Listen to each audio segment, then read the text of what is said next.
खुशामदीद दोस्तों, राम राम सलाम। मैं हूं आपका अपना धर्मपाल मलिक फ्रॉम जींद हरियाणा। भाइयों, मैं आज आपको सतपाल पहलवान जी के बारे में बताऊंगा। हमने एक वीडियो पहले भी मास्टर चंदगीराम जी के बारे में, उनकी बायोग्राफी के बारे में बनाई थी, वो आपको बहुत पसंद आई। तो आज हम महाबली सतपाल जी के बारे में बताएंगे। महाबली सतपाल जी जो नहीं, वो बुवाना गांव के रहने वाले थे, दिल्ली सूबे के। और उनका कुश्ती के अंदर दौर, हर आदमी का अपना एक दौर होता है। राजेश खन्ना एक फिल्म के अंदर कहते हैं, मैं जहाँ आज खड़ा हूँ वहाँ कल कोई और था, ये भी एक दौर है, वो भी एक दौर था। 1962 से 1972 तक कुश्ती में मास्टर चंदगीराम का दौर था और 1972 से 1982 तक महाबली सतपाल का जो नहीं कुश्ती का दौर था।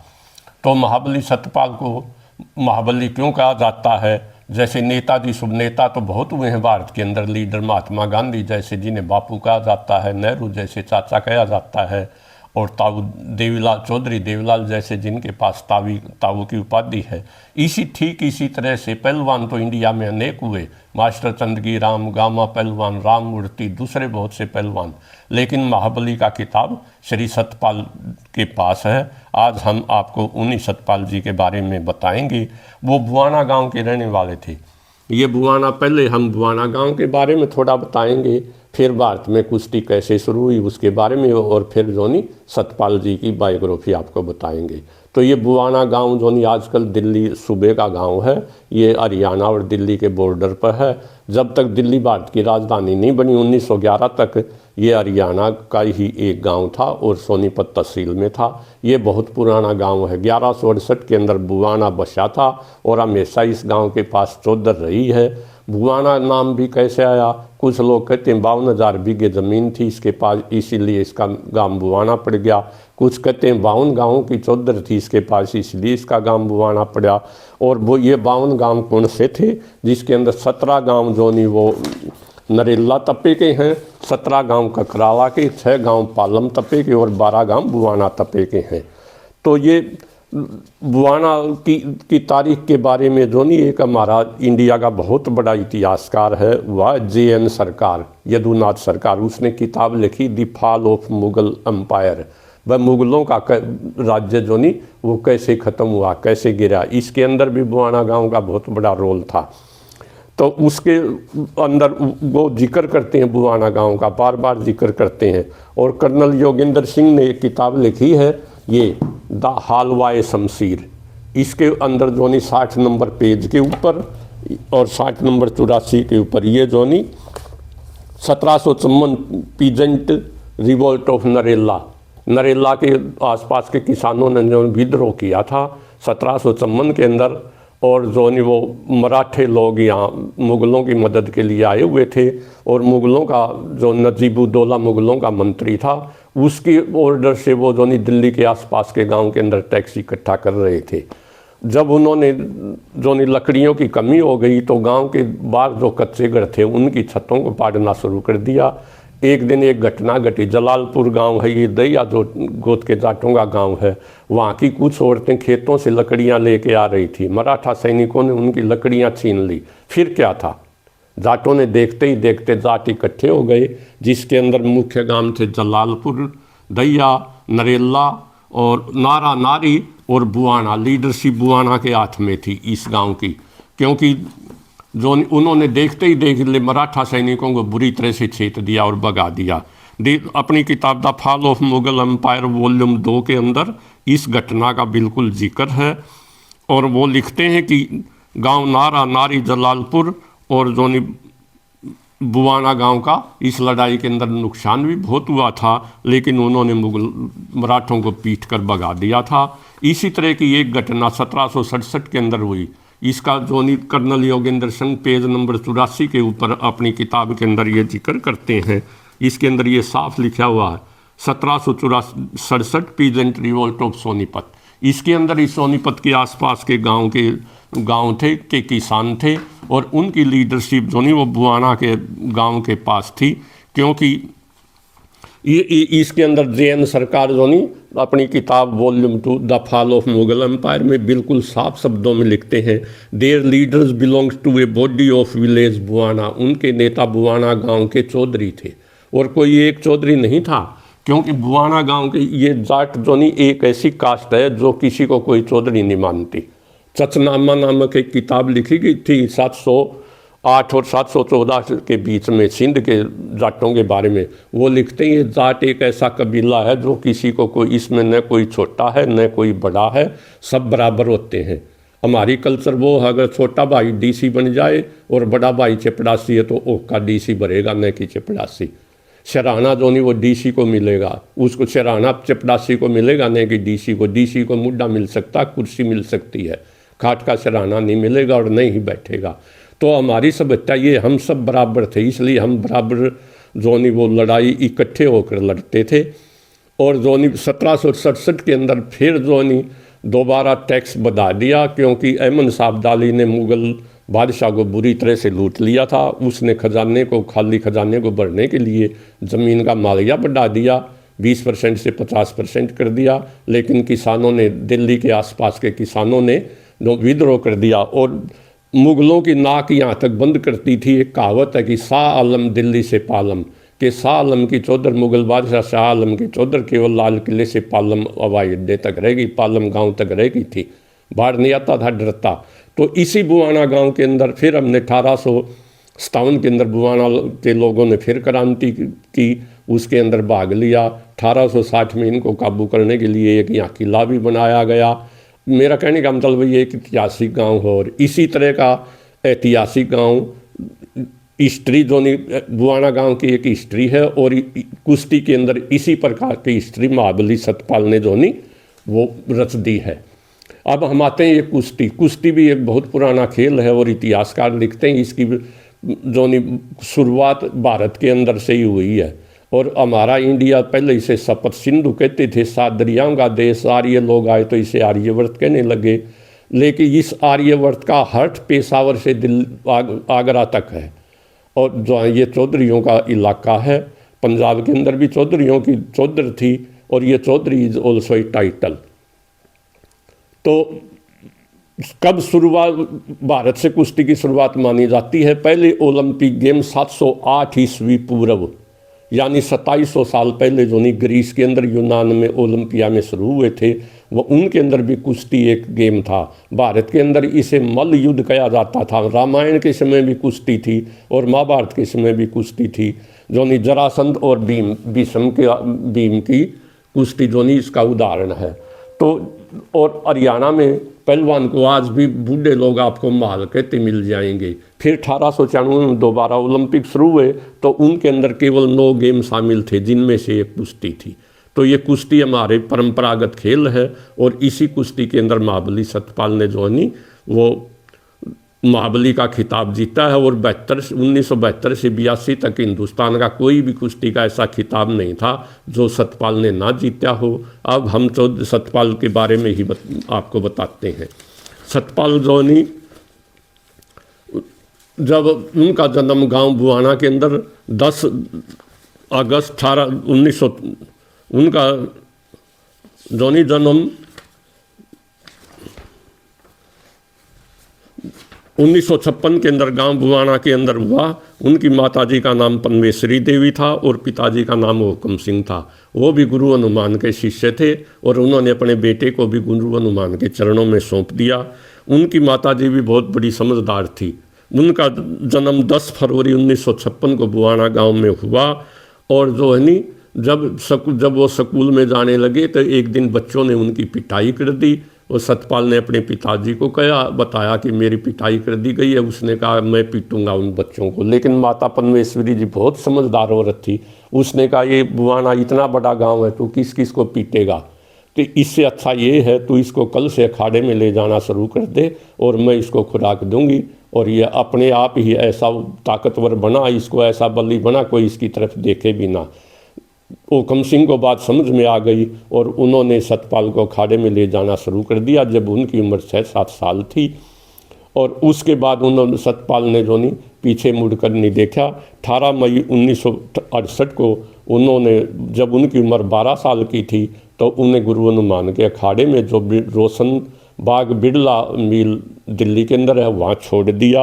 और जो नहीं छोटे से बच्चे ने 1968 के अंदर ही कमाल कर दिया और 35 किलो के अंदर सारे दिल्ली एरिया के अंदर, जो दिल्ली सूबे के अंदर जो नहीं, वो कुश्ती के अंदर प्रथम स्थान प्राप्त किया। इसी तरह से 1970 के अंदर मुजफ्फरनगर ज़िले के अंदर ककरौली नामक गांव में एक कुश्ती दंगल था। उसके अंदर एक ही लंगोटी में एक ही साथ सतपाल ने 21 कुश्तियां जीती, जो आज तक अपने आप में एक रिकॉर्ड है। 1972 से 1982 का दशक सतपाल के नाम है। उन्होंने 1972 के अंदर उनका चयन ओलंपिक गेम में हो गया। वो वहाँ 4 कुश्ती जीत भी गए थे, लेकिन गलत खुराक खाने लेने के कारण जो नहीं उनको 10 लग गए, इसलिए उन्हें कुश्ती छोड़नी पड़ी। फिर आया 1973 का दौर। 1973 के अंदर वो भाट कुमार बने और इस समय दिल्ली पुलिस के अंदर उनको इंस्पेक्टर की जो नहीं नौकरी की भी ऑफ़र मिली, लेकिन उनके पिताजी ने इनकार कर दिया। उन्होंने कहा बेटा मुझे नौकरी नहीं चाहिए, मैं तो ये चाहता हूँ सतपाल की उंगली दंगल के अंदर चारों ओर घूमे। और जॉनी ये अपने आप में बहुत बड़ा फैसला था उस समय इतनी बड़ी नौकरी को ठुकराना। और सतपाल जी ने सन 1973 के अंदर लुधियाना के अंदर 17 वर्ष की आयु में रुस्तम हिंद का खिताब भी जीता। 1974 के अंदर उन्होंने तेहरान के अंदर एशियन गेम्स में कांस्य पदक जीता। फिर 1974 में ही राष्ट्रमंडल खेलों के अंदर जो है वो ऑकलैंड में रजत पर सिल्वर मेडल जीता। 1974 में ही कुश्ती का अर्जुन अवार्ड उनको मिला। सन 1975 में मात्र 19 वर्ष की आयु में भारत केसरी का खिताब जीता, जो उस समय का भारत का सबसे बड़ा खिताब था। और ये खिताब उन्होंने महाराष्ट्र के पहलवान दादू चोगले को हराकर जीता था, जो बहुत बड़ा अपने उस समय के बहुत बड़े पहलवान थे। तो और वो सतपाल से उम्र में भी 10 साल बड़े थे। 1975 के अंदर ही रुस्तम हिंद का खिताब फिर जीता। उसमें भी उन्होंने ये दंगल जो नहीं, पहला दंगल जो नहीं 19 फरवरी 1975 में था, दूसरा दंगल जो नहीं 9 से 13 अप्रैल तक महाराष्ट्र के कोल्हापुर में था रुस्तम हिंद का। उन्होंने फिर जो है नहीं दादू चोगले को हराया और ये अपने आप में एक बहुत बड़ी कुश्ती थी, जिसमें 1 लाख रुपए इनाम था, 15 किलो चांदी की गदा थी और 1 एकड़ ज़मीन का इनाम था। इस के दंगल के अंदर नोट करने वाली बात यह है कि उस समय के बहुत बड़े पहलवान मास्टर चंदगीराम के साथ उनकी तीसरी कुश्ती आ गई, लेकिन मास्टर जी ने सतपाल को बाई दे दिया। इस प्रकार बहुत से भाई पूछते हैं कि मास्टर जी को हरा दिया, कुश्ती नहीं हुई, लेकिन मास्टर जी ने सतपाल को बाई दे दी थी। सतपाल जी मैं ये यहाँ भी आपको स्पष्ट बता दूं, मास्टर चंदगीराम जी का बहुत ज़्यादा आदर करते थे और मास्टर चंदगीराम जी मेरे गांव के थे। वो भी सतपाल का बड़े आदर के साथ जिक्र किया करते थे। मैंने खुद अपने आँखों अपने कानों मास्टर जी के मुंह से कई बार सुना है। और इस फिर आया 1976 का दौर। 1976 में भारत केसरी बने। फिर महान भारत केसरी भी 1976 के अंदर बने। रुस्तम जमान बने 1976 के अंदर 3 खिताब जीते। सन 1977 में फिर इंडिया केसरी का खिताब जीता और सन 1978 में तो वो जो नहीं सारे दुनिया में ही उनका नाम हो गया, वो भारत श्री बने। 1978 के अंदर एशियन गेम्स में सिल्वर मेडल 1978 में उन्होंने बैंकॉक में जीता। 1978 में ही कॉमनवेल्थ गेम्स में सिल्वर मेडल जीता। सन 1979 में भारत बलराम बने। सन 1982 का दौर उनका सबसे गोल्डन पीरियड था।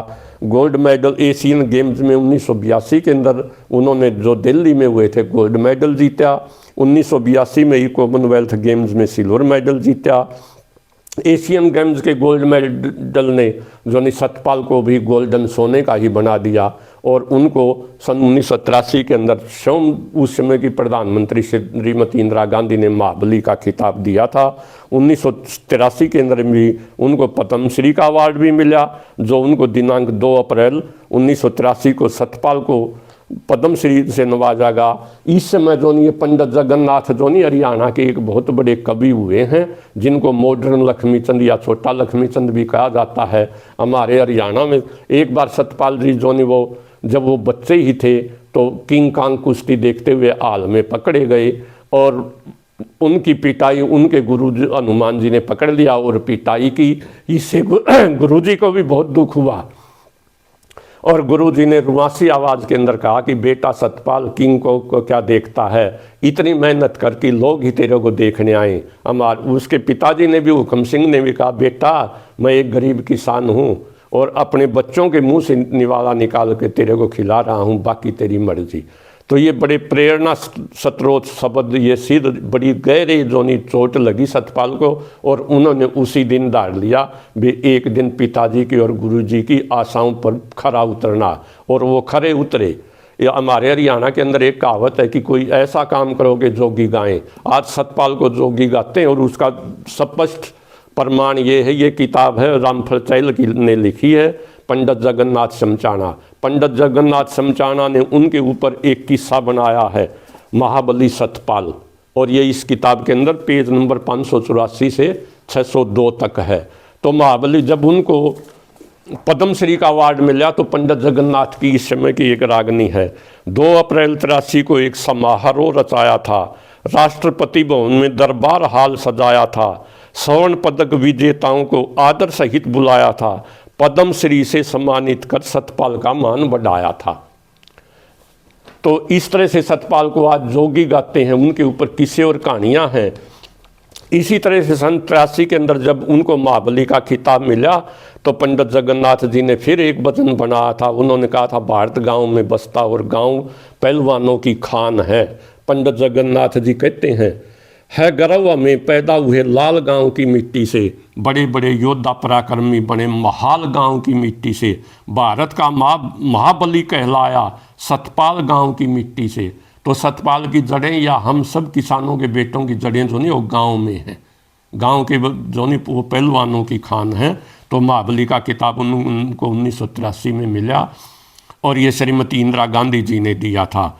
उनका विवाह भी 17 अप्रैल 1983 के अंदर ही मंगोलपुरी गांव के प्रसिद्ध पहलवान चौधरी जगत सिंह की बेटी बीना के साथ हुआ, जो उस समय BSc कर रही थी। और उनकी शादी के अंदर बड़े बड़े जोनी उस समय के नेता आए थे, जैसे उपराष्ट्रपति Swami Venkataraman, lieutenant governor Jagmohan, Ramniwas Mirdha, HKL Bhagat, Sajjan Kumar इत्यादि।